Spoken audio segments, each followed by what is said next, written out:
If you're looking for an easy day trip in Western New York, let me show you one of my favorite ways to spend a summer day around Rochester.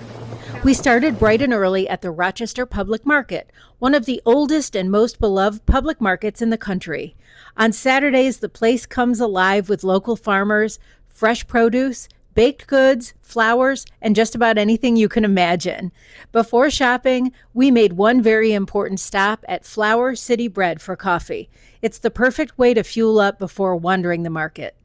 One of my favorite parts of visiting is just strolling the aisles. Fresh tomatoes in every color, sweet raspberries, and giant carrots unlike anything I've ever seen, even fresh turmeric. Next, we headed about 20 minutes east to my hometown, the village of Fairport, one of the prettiest towns along the Erie Canal.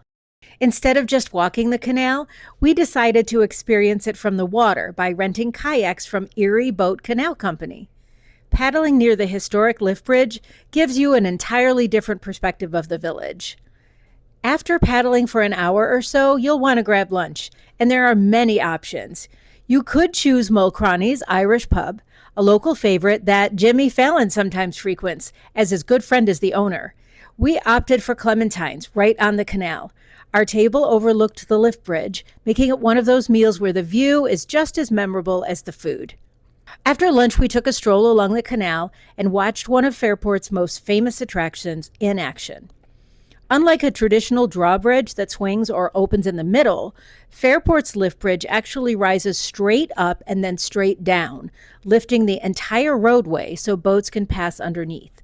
It's one of the only few bridges of its kind still operating on the Erie Canal, and it's surprisingly fun to watch. We also caught a glimpse of the Colonial Belle, one of the canal's sightseeing boats that offers narrated cruises through this historic waterway. Of course, no summer afternoon is complete without dessert, so our next stop was Royal Cafe for gelato before continuing on.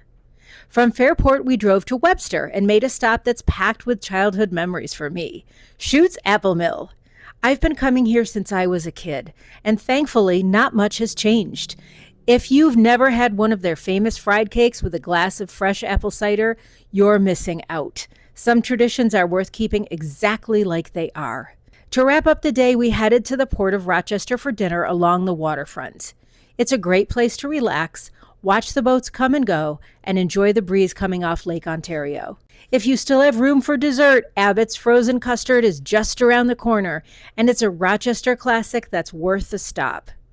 And if you're visiting around the 4th of July, consider making the short drive to Canisius Lake for one of Western New York's most memorable traditions, the Ring of